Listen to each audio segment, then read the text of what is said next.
Welcome back everybody to another episode of Direct Comparison. In today's video, we're going to take an in-depth look at the Mafia II Definitive Edition and see how it compares to the original PC release of Mafia II from 2010. For this comparison, we're going to focus exclusively on the work D3T Studios has done to enhance the visuals of Mafia II, and see whether or not the enhancements are worth trying out for PC gamers. For reference, both games are being played on the PC with their settings cranked up as high as possible at a native 1440p resolution, along with the PhysX options enabled, which appear to be automatically enabled in the latest build. Alright, so to kick this comparison off, let's look at a few character models, starting with the lead character, Vito Scarletta. So, the first thing you'll notice right away when Vito's introduced, aside from the reworked lighting and coloration, is the increased texture resolution and improved shaders applied to his face.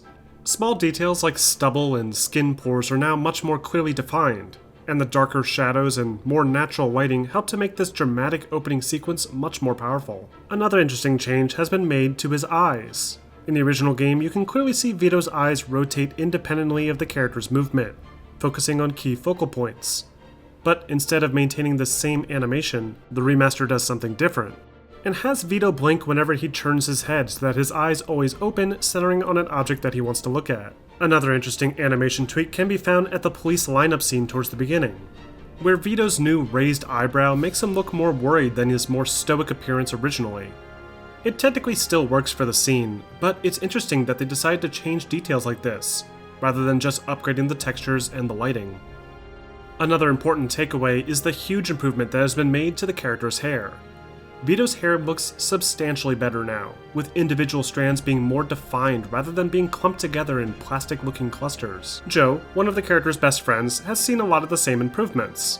There's higher textures, more clearly defined hair and other details, and some tweaks to his animations, including a similar change to the way his eyes behave during cinematics. The scenes by the docks with Derek do a fantastic job of highlighting all these changes. Derek in the original game really has not aged well, especially considering all of his close-up shots. His mustache always looked drawn on, and the textures that made up his face looked like they're made of paper mache. But in the Definitive Edition, this is all fixed.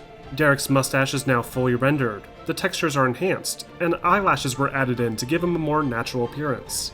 Oddly enough, no other characters seem to have been given eyelashes like this, but the enhanced shadowing does help to hide this weird omission. The only character that I feel hasn't been done justice here is Henry. There's no denying that the textures and shaders are a step up, but the rework to his eyes really hurt this particular scene. Where initially, he would turn his head and keep his eyes directly on Vito, but now his eyes seem fixed in place, even looking cross-eyed at one point, almost like they forgot to animate them.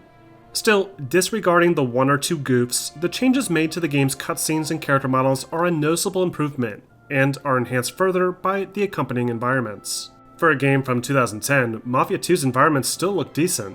There's a lot of detail crammed into the streets of Empire City, from crowded sidewalks filled with varied NPCs, to immersive storefronts that players can enter without any loading screens. All these features are retained in the Definitive Edition, and enhanced further with high-res textures and, in some rare cases, improved geometry. This massive rock wall, for example, that previously featured a singular, repeated rock texture across a relatively flat surface, is now made up of hundreds of varied 3D boulders, giving it a far more natural appearance. Most areas, however, have simply been given a new high-res texture, like this brick wall, or the ground here in Italy. One of my favorite changes are the new footprint trails added to the snowy sidewalks and alleys. They don't necessarily reflect any NPC or player interaction at all, but they're still a nice touch regardless. The streets have similarly been reworked, with more complex patches of snow split up by high-resolution asphalt with superior bump mapping, along with less drastic specular lighting that I'll talk about more in a bit. All that being said, don't expect every texture to have been improved. Some surfaces, like the base to the statue in Italy, have not been changed at all, and only appear slightly different thanks to the improved ambient occlusion and lighting effects. By now, you've probably already noticed all the changes that have been made to the lighting. Practically every scene features increased contrast, giving the overall experience a very different tone. This opening mission in Italy, for example, feels remarkably more colorful now, almost blown out to a degree, hiding the finer details on Vito's uniform. But at the same time, this tweak to the lighting does help to draw out some of the brighter colors, like this burgundy red vehicle that stands out more prominently against the wintry backdrop of the first act.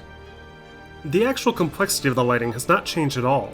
There's still no form of dynamic lighting in play, as the effects change automatically when the player triggers the next event in the storyline. And there's still no volumetric properties, save for the few baked light rays in some instances. The game's nighttime lighting effects, however, tell a different story.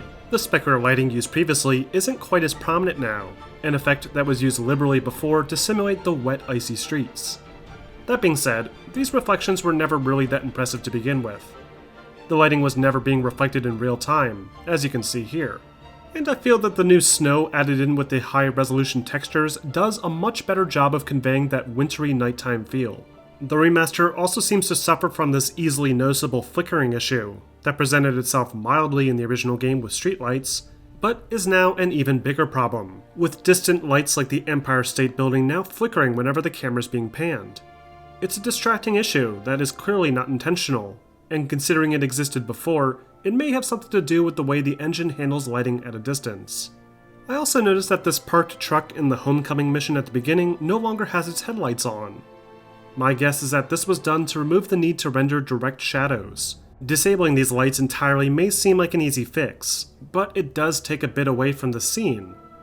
And I feel it would have been better just to leave the lights on and not worry about rendering in a new shadow. Now, despite the car headlights still failing to cast shadows, there are a few improvements to the shadow quality that are worth mentioning. Shadows look significantly better now, with higher res shadow mapping and cleaner projections that provide more clear detail than before. It also seems that the LOD for shadows has been adjusted slightly, with the lower res variant blending a bit more seamlessly with the close-up high res variant, making it much less noticeable. The cutscenes seem to benefit the most from the improved shadow quality, with softer edges and finer detail being reflected on characters' faces more, including individual strands of hair that, coupled with the improved ambient occlusion, help the characters blend more naturally with the ambient light in the environment. Next, we have effects. Now, when I heard that they were going to remaster Mafia II, the first concern I had was whether or not the excellent PhysX effects used to promote the game previously would be retained, and for the most part, they do seem to be intact. Shootouts still maintain that same level of destructibility as before, with chunks and pieces of debris littering the floor with an impressive number of particle effects. Explosions still pack the same punch as before, with glass shattering in every direction and pieces of vehicles flying off. The only PhysX-based effect that seems to have been cut out is the advanced cloth simulation, which allowed Vito's coat to more realistically react to the player's movement. Meanwhile, other, more basic effects haven't aged very well. Fire effects, for example, still look pretty bad, with tiny repetitive fire sprites attaching to character models and vehicles in the exact same way as before. And the smoke effects still seem to be suffering from the same problems, like weird uneven frame rates and streaming issues. I even noticed more visual glitching with the cloth simulation, like this artifact sticking through Vito's back when wearing the gray suit, and some instances where he would get stuck in weird positions like here during the benchmark. It is hard to tell if this is just a one-time problem considering how variable the PhysX effects are, but problems seem to present themselves more frequently in the remaster than they ever did before. The only effect that really has been improved then are the reflective surfaces inside some of the buildings, that now feature little to no visible aliasing.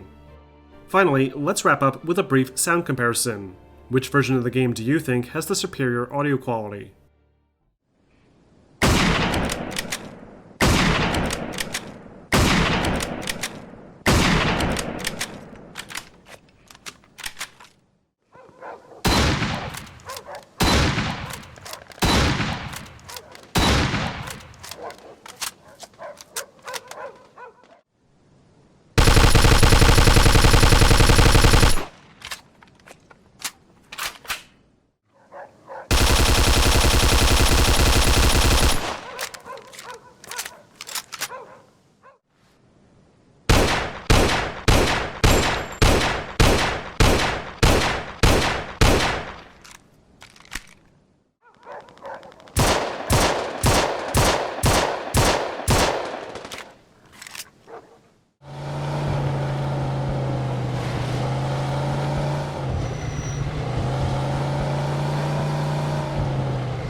Empires clash in shopping mall shootout. Empire Times, get your Empire Times here. Read all about it. Read all about it.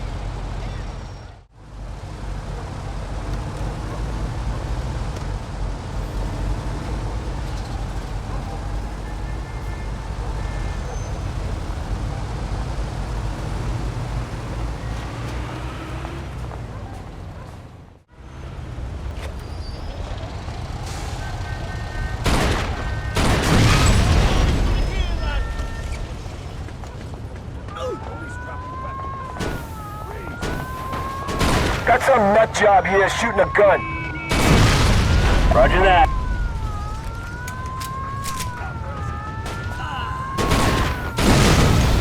Gun now. Copy that. Use extreme caution. Use of automatic weapons is authorized. All units, code green, back to the station. Use extreme caution. Use of automatic weapons is authorized.